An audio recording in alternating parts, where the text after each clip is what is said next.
할렐루야. 한 주간 평안하셨습니까? 지금 한참 이제 추수하고 계시죠? 비가 좀 안 왔으면 좋겠는데 이번 주에는 비 소식이 없습니다. 추수 잘 하시고 하나님께 진정으로 감사하는 이 계절이 되어지기를 주님의 이름으로 축복합니다. 옆에 계신 분들과 앞뒤로 함께 인사하실 때 오늘도 예수님 만나 행복하게 살아갑시다 인사하겠습니다. 시작. 오늘도 예수님 만나 행복하게 살아갑시다. 하나님께서 어느 날 아브라함을 시험하셨어요. 그렇게 귀하고 귀한 아들 이삭을 번제로 바치라라는 시험입니다. 아브라함은 이 말씀에 순종하여 멋지게 그 시험을 통과했지요. 그리고 또 한 번 축복을 약속받게 됩니다. 하나님의 언약 받았다 이렇게 얘기하죠. 그러나 하나님의 축복을 기뻐할 새도 없이 얼마 안 가 아브라함은 아내 사라를 그만 잃고 맙니다. 사라가 세상을 떠날 때에 그녀의 나이가 127세였다라고 성경은 기록합니다. 아브라함은 아내를 위하여 애통하다가 장례를 치를 수 있는 땅이 필요하다라고 생각합니다. 그때까지 아브라함을 비롯해서 이스라엘 자손들에게는 자기 땅이 없었어요. 돈 주고 구입한. 그래서 에브론이라는 사람에게서 그 땅을 구입하게 되는데 여러분 그 땅이 어딘가 하면 보통 우리가 알고 있는 헤브론 그리고 거기에 있는 막벨라 굴라고 여러분 아실 거예요. 그 땅을 그 굴을 그러니까 조그만 산을 하나 구입한 거죠. 장사 지낼 만한 조그만 땅을 구입해서 거기를 무덤으로 사용했습니다.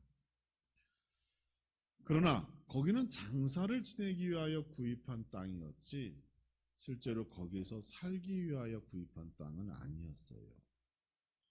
이후 시간이 흘렀습니다. 이삭의 아들 야곱이 외삼촌 라반의 집에서 고생하다가 이제 자기의 자식들 또 아내들 재산을 다 이끌고 아버지의 집으로 돌아오게 됩니다.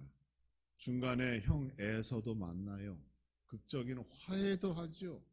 그리고 재산이 많기 때문에 조금씩 가나안 땅으로 가다가 가나안 땅 세겜 성읍에 이르러 거기서 땅을 돈 주고 구입합니다.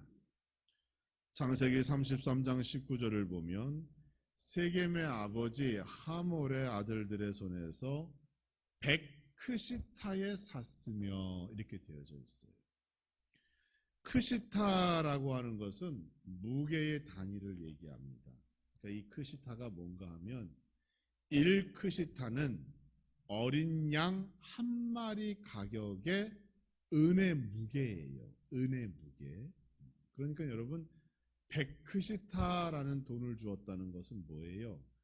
양 100마리를 살 수 있는 은을 무게에 달아서 주고 땅을 샀다 이 말이에요. 그러면 땅이 클까요? 작을까요? 크죠. 제법 큰 땅을 샀습니다. 야곱이 그 땅을 산 후에 그곳에 제단을 쌓고 이스라엘의 하나님이라고 하는 이름을 그 제단에 붙이면서 거기에 거주하였어요. 아브라함은 무덤을 쓸 목적으로 땅을 샀지만 야곱은 자기와 자기의 가족들이 거주할 목적으로 땅을 샀기 때문에 실제적으로는 돈 주고 가나안 땅을 산 사람, 돈 주고 가나안 땅을 산 사람의 첫 번째가 바로 야곱입니다. 야곱이 되는 거예요. 그리고 이 땅은 또 어떠한 의미가 있는가 하면 이스라엘 백성이 40년 광야 생활을 마치고 그들이 가지고 있었던 뼈가 있었어요. 뼈. 누구의 뼈인가 하면 요셉의 뼈입니다.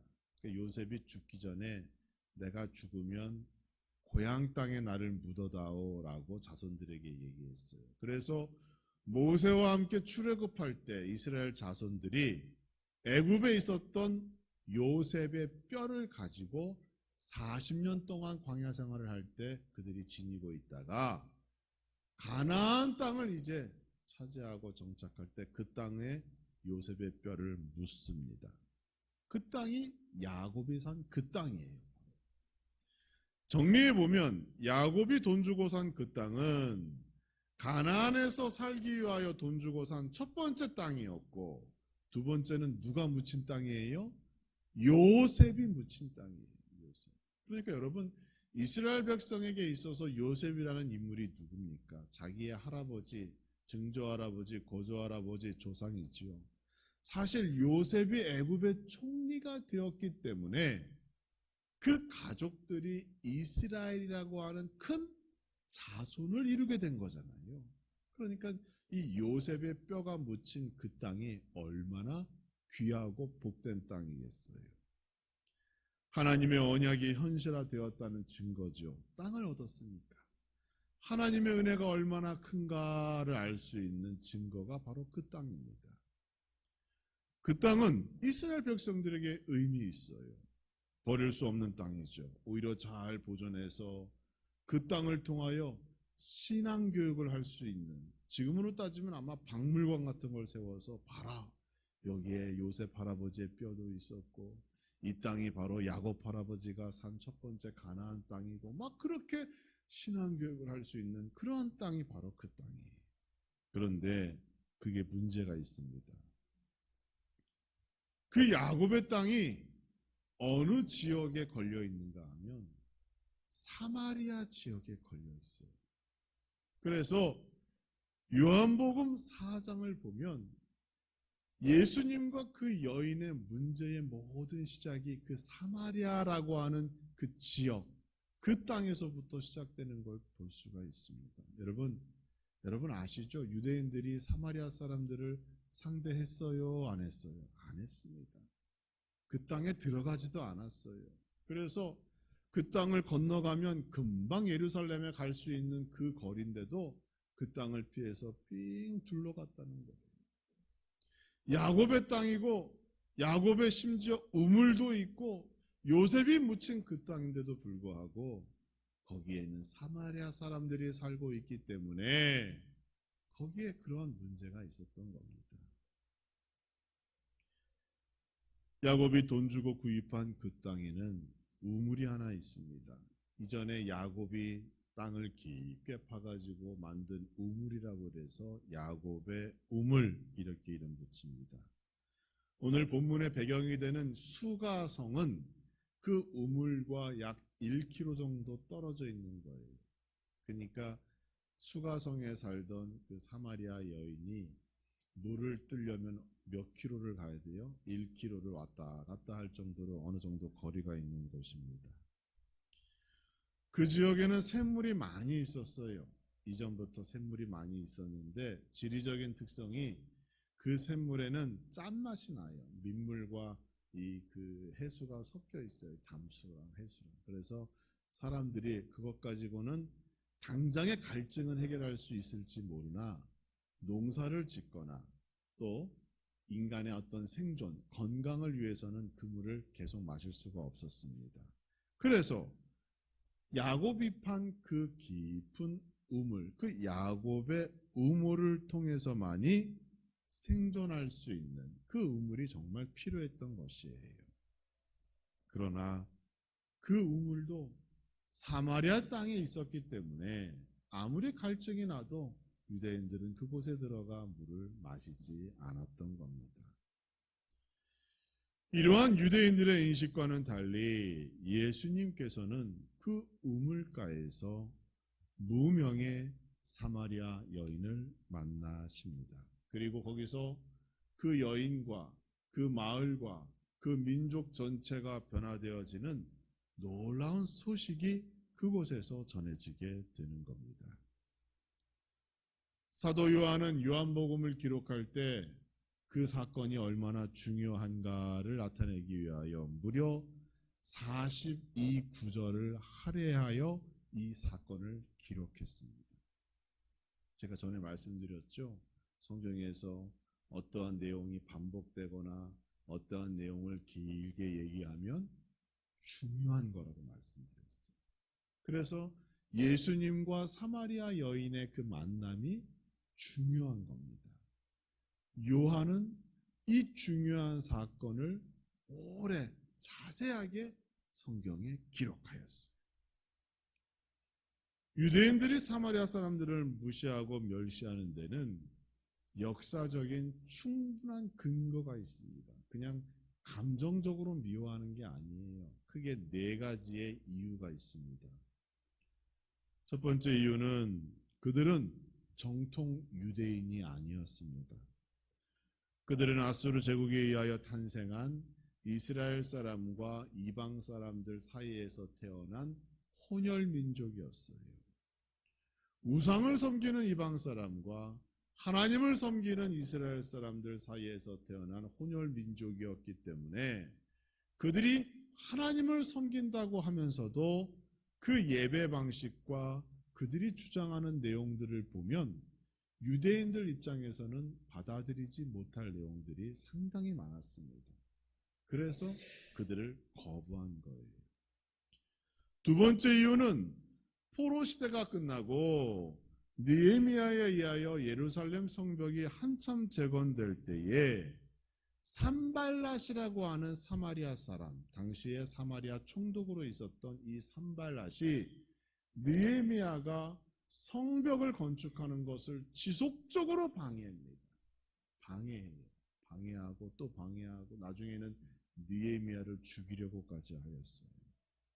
사마리아 사람들이 고향으로 돌아온 유대인들을 반갑게 맞이하지 않았습니다. 적대시하고 텃세를 부리고 성전을 재건하고 성벽을 세울 때 지속적으로 방해하며 그들을 괴롭혔던 사람들이 사마리아 사람들이에요. 그러니까 유대인 후손들로는 그 사람들을 사랑할래야 사랑할 수가 없는 거예요. 세 번째 이유는 사마리아 사람들은 유대교와 이교 신앙을 섞은 변질된 종교를 가지고 있었습니다. 유대인들은 예루살렘 성전에서 예배 드리잖아요. 그런데 그들은 그림심 산이라는 곳에 별도의 신전을 세우고 여기에서도 예배 드려도 하나님이 받아주신다라고 하는 그러한 거짓 예배를 드리도록 현혹하고 유혹했어요. 그러니까 종교적으로도 받아들일 수가 없는 것이죠. 또 하나의 이유는 사마리아 사람들도 구약 성경을 따랐습니다. 그런데 모세 오경만 그들은 믿었어요.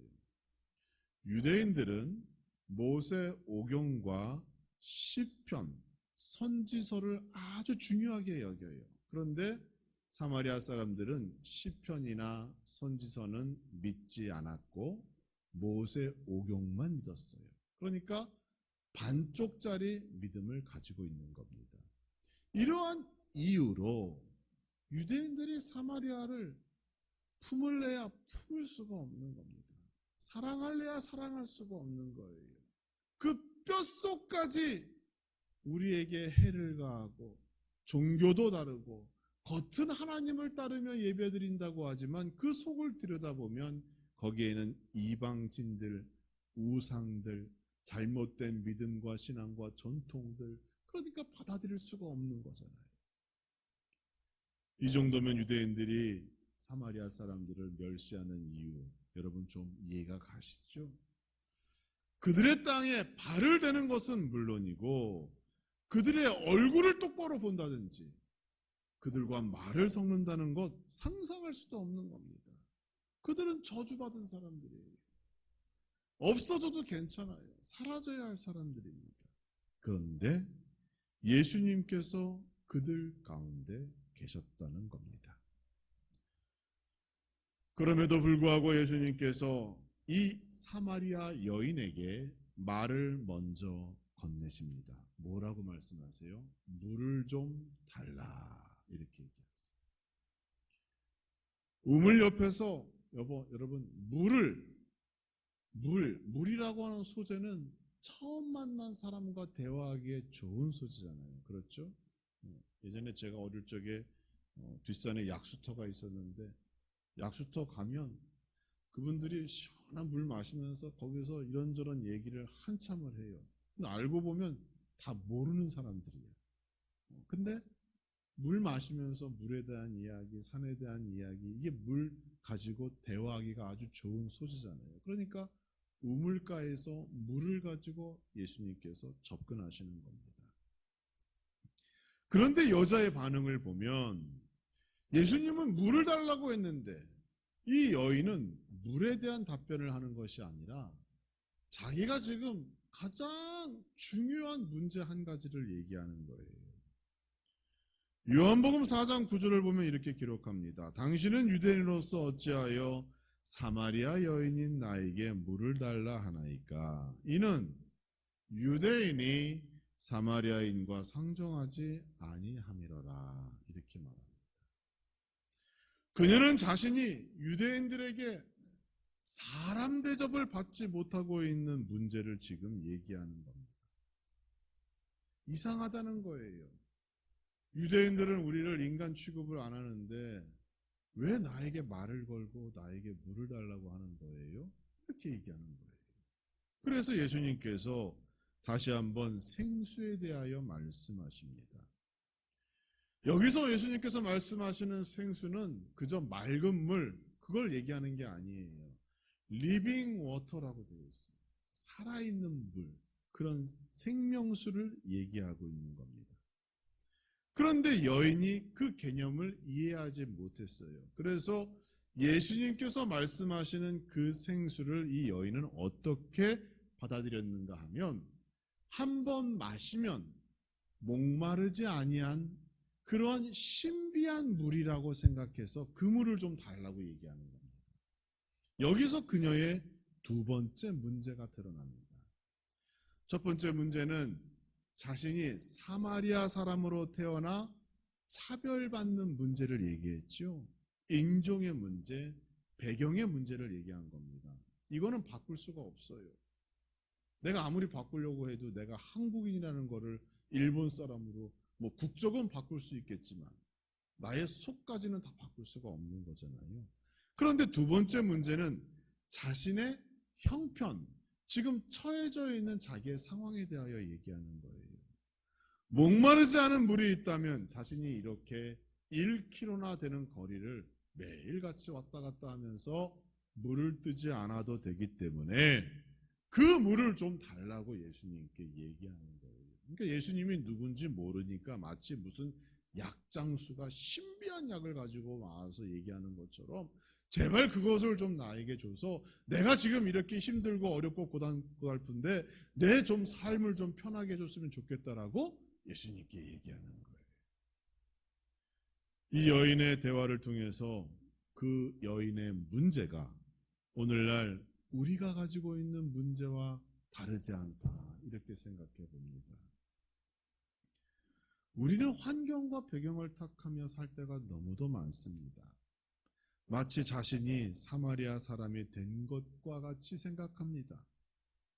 모든 것이 불편한 시골에 있고 농촌에서 일하고 내가 도시에서 살면 더 편하고 좋을 텐데 이러한 욕구가 여전히 우리 안에 있다는 거예요. 그런데 힘든 건 뭡니까? 그런 생각을 해도 우리의 환경이 달라지지 않는 거예요. 왜? 삶의 터전이 여기 있고 우리의 땅이 여기에 있기 때문에 우리가 그렇게 살아도 마음이 편치 않은 겁니다. 바꿀 수가 없는 거예요. 그럼에도 여전히 환경을 탓해요. 우리 부모님이 가난하고 우리 조상이 가난해서 내가 지금도 이렇게 고통당하고 있고 어렵고 힘들고 환경을 원망합니다. 우리의 남편을 원망하고 아내를 원망하고 가족들을 원망하는 삶을 살아가는 거예요. 그래서 사마리아 여인이 구하는 생수와 같이 우리는 더 좋은 것, 더 편한 것들을 매일같이 원하며 살아갑니다. 영원히 목마르지 않은 물이 있다면 자기의 형편이 더 나아질 텐데 라고 믿는 그 사마리아 여인과 같이 우리도 자신의 욕망, 욕구, 소원을, 만족을 충족시켜 줄 것을 찾아 여전히 지금도 헤매는 사람들이 너무도 많다는 거예요. 자기 생각대로 되지 않으면 끙끙 앓고 병이 나기도 합니다. 어떤 사람은 가지고 싶은 것을 가지지 못하면 병이 난대요. 그런 사람도 있더라고요. 그러나 하나님의 품을 떠난 탕자와 같이 그러면 그럴수록 더 허탈감과 상실감이 우리에게 더 커질 뿐입니다. 여러분 그걸 아셔야 돼요. 뭐가 문제예요?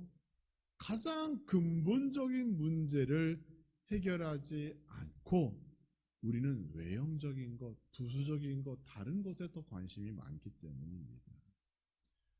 근본적인 문제가 무엇인가요? 예수님께서 사마리아 여인에게 근본적인 문제를 끄집어내는 질문을 하세요. 그게 요한복음 4장 16절의 말씀으로 내 남편을 불러오라 이렇게 얘기합니다.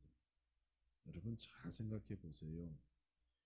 이 말씀의 의미가 좀 생뚱맞죠. 한참 물 가지고 얘기하다가 내 남편을 불러와라 이렇게 얘기하세요.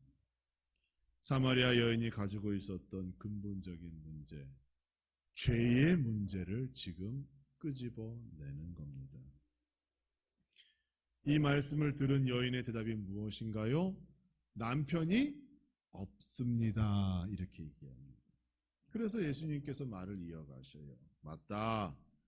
네가 이전에도 5명의 남자가 있었으나 그들이 남편이 아니지. 지금 함께 살고 있는 남자도 네 남편이 아니지. 네 말이 맞다라고 얘기하세요. 아무도 모르고 그동안 숨겨왔던 자기의 과거를 예수님께서 다 아시는 겁니다. 그리고 그렇게 많은 남자들과 함께 살던 자기의 죄, 그 죄를 지금 예수님께서 끄집어내고 계신 거예요. 사마리아 여인의 문제는 배경이나 자기의 형편이나 내가 여자로 태어났다라고 하는 그러한 그게 아니에요. 그가 가지고 있었던 죄의 문제. 이전에 남자 5이 있었고 지금도 결혼하지 않은 남자와 함께 살고 있고 그렇게 방탕하며 살아가는 자신의 인생에 관련된 죄의 문제를 지금 예수님께서 묻고 계신 겁니다. 문제의 핵심을 놓치고 살아가면 여러분 결코 문제가 해결될 수 없어요. 개선될 수가 없습니다. 오늘 우리의 인생에서 나를 힘들게 하는 요인들은 환경도 아니고 배경도 아니고 우리의 신세도 아니고 결혼 잘못해서 생긴 문제도 아닙니다. 우리의 문제는 어디서부터 시작됩니까? 내 안에 숨겨진 죄로부터 시작되어진다는 거예요. 여러분 그걸 아셔야 됩니다. 나는 죄가 없어요. 천만의 말씀이에요. 여러분 한 주간 동안 지내오면서 내가 생각했던 것, 내가 누구에게 말했던 것, 그 내용들을 보세요. 누구를 칭찬하고 인정하고 사랑하는 말을 더 많이 했는지 아니면 원망하고 미워하고 좀 어떻게 그 사람 흉보는 그러한 말을 많이 했는지 한번 보시라니까요. 죄가 없다고요? 그렇지 않습니다. 우리는 여전히 죄를 숨기며 살아가고 있는 거예요. 오늘 서울에서는 포괄적 차별금지법을 반대하는 기독교 큰 기도회가 있습니다. 대한민국 대다수의 교단과 교회가 그 기도회에 참여하기를 원했고 저희 교회도 신청했습니다. 그런데 거리상으로 형편상으로 가지 못하고 오늘 한남연교회연합회에서 함께 그 문제를 놓고 기도하기로 했어요. 포괄적 차별금지법이 뭡니까? 여러분 들어는 보셨으나 복잡합니다.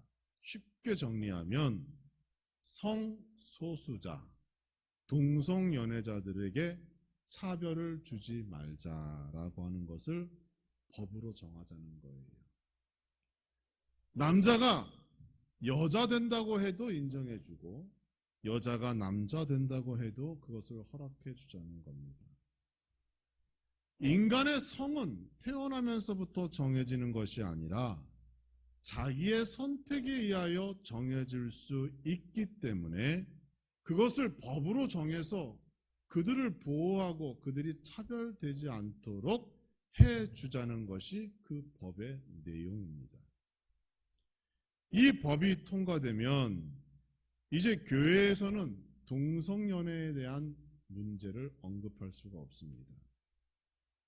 성경은 동성애를 비롯하여 남색하는 자, 동물과 관계하는 자, 창기와 창녀와 그러한 잘못된 이성관계에 관련된 성 문제는 다 죄라고 언급하고 있습니다. 하나님께서 그렇게 말씀하셨어요. 그렇게 우리가 믿고 따르고 있는 거예요. 그래야 가정이 유지되기 때문이고 그래야 교회가 유지되기 때문입니다. 그런데 이 법이 통과되면 이제 그 문제를 얘기할 수가 없습니다.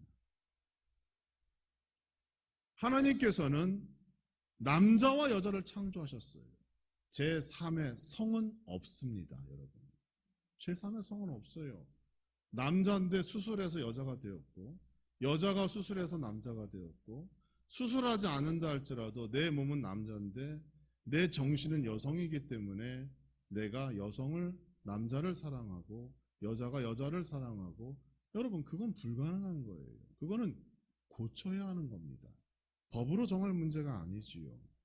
문제의 핵심은 하나님의 창조 질서에 위배되고 하나님께서 금하신 죄를 인권의 문제로 희석시키려고 하는 게 문제인 거예요. 여러분 그렇습니다. 하나님이 정하신 건 죄인 거예요. 죄는 죄인 거예요. 그걸 왜 자꾸 바꾸려고 법으로 정하려고 합니까? 그들의 주장이 결국 뭐예요? 사회에서 사람들의 눈치 안 보고 편하게 동성애 하겠다는 거예요. 편하게. 그러면 안 되죠. 죄의 문제를 사회의 법으로 인권으로 포장해서는 안 된다는 겁니다. 예수님께서 사마리아 여인에게 질문하는 것이 바로 이런 문제예요. 자기에게 처한 환경의 문제가 아니고 상황의 문제가 아니라는 겁니다. 사마리아라는 어쩔 수 없는 환경 속에 살아가기 때문에 내가 죄인된 모습으로 살아갈 수밖에 없다? 그게 아닌 거예요. 예수님께서 지금 묻고 계신 것은 그 개인 하나하나가 하나님 앞에서 얼마나 성결한 삶을 살아가고 있는가? 하나님 앞에서 얼마나 참된 예배를 드리고 있었는가? 예수 그리스도의 복음을 진심으로 받아들일 만한 마음의 밭으로 지금 변화되고 있는가? 그걸 지금 물어보시는 거예요. 사마리아 사람들이 항변합니다. 우리에게도 예배드릴 장소가 있어요. 그림심 산에 성전이 있잖아요. 라고 얘기하는 거예요. 그런데 여러분, 그 신전이 나쁘다 좋다가 아니라 거기서 드려지는 예배가 거짓 예배였다, 잘못된 예배였다는데 문제가 있는 겁니다. 예수님께서는 그 여인에게 이런 말씀을 하셔요. 요한복음 4장 21절을 보면 여자여 내 말을 믿으라. 이 산에서도 말고 예루살렘에서도 말고 너희가 아버지께 예배할 때가 이르리라 라고 얘기하시면서 하나님은 영이시니 예배하는 자가 영과 진리로 예배할지니라 이렇게 말씀하셔요.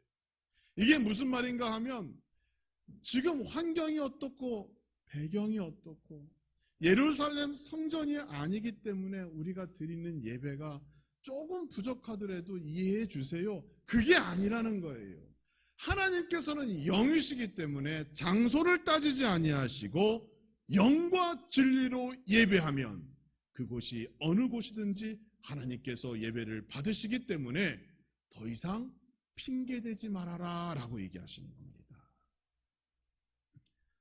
사마리아 여인은 자신의 죄를 하나하나 끄집어내신 예수님 앞에서 그분이 그토록 기다리던 메시아라는 사실을 인정할 수밖에 없었습니다. 지금까지 자신의 문제를 그렇게 정확하게 읽으시고 답변하신 분이 없었기 때문에, 무엇보다 예수님께서는 환경과 배경을 극복하고 새로운 희망을 주셨습니다. 유대인이 아니라 사마리아인이 아니라 하나님의 자녀로 살아갈 수 있는 새로운 소망을 주신 거예요. 야곱의 우물은 이 사건을 통하여 이전의 명성을 되찾게 됩니다. 과거에는 육신의 갈증을 해결해주는 우물이었으나 이제는 영혼의 갈증을 해결해주는 복된 장소로 변화되게 됩니다. 이곳에서 무명의 한 여인을 비롯하여 수많은 사마리아 사람들이 예수님의 복음을 듣고 변화되었고 소망을 발견하게 되었어요. 그동안 환경과 배경을 탓하며 살아왔던 과거의 모습에서 예수님을 통하여 그것이 문제가 아니라 자기 안에 숨겨진 죄를 발견하게 되었고, 오직 예수 그리스도를 통하여 참된 구원의 길을 거기서 발견하게 됩니다. 한 여인이 야곱의 우물가에서 예수님을 만난 지 3년의 시간이 흐른 후 사마리아 교회가 거기에서 탄생하게 되는 거예요. 그래서 어때요? 온 유대와 사마리아와, 그렇죠? 쭉쭉 뻗어가며 하나님의 복음이 전파되는 거죠. 예루살렘과 사마리아와 온 유대와 땅끝까지 역사가 시작되는 거예요. 성령 충만한 역사가 그 땅에 나타났습니다. 새 사람이 된 사마리아 사람들이 복음의 열정을 가지고 이방인들의 전도를 위하여 목숨 바쳐 일하는 역사가 그때부터 시작되어진 겁니다. 사랑하는 성도 여러분, 우리 함라중앙교회가 이와 같은 야곱의 우물이 되기를 주님의 이름으로 축원합니다. 신세를 한탄하는 장소가 되어서는 안 돼요. 다른 사람 흉보고 원망하는 장소가 되어서는 안 돼요. 자기의 소원을 비는 장소가 되어서는 안 됩니다. 사마리아 여인과 같이 우리 함라중앙교회는 예수님 만나는 장소, 하나님 만나는 장소, 말씀 듣고 변화되는 장소, 전도하고 선교하기에 더욱더 힘쓰는 그러한 장소 되어지기를 주님의 이름으로 축원합니다. 환경과 배경이 초월되어지는 장소, 성결한 은혜가 넘치는 그러한 교회 되어지기를 주님의 이름으로 축원합니다. 무엇보다 영과 진리로 예배하며 이곳에 와 함께하면 살아계신 하나님을 만나는 그러한 역사가 있는 우리 함라중앙교회 되어지기를 주님의 이름으로 축복합니다.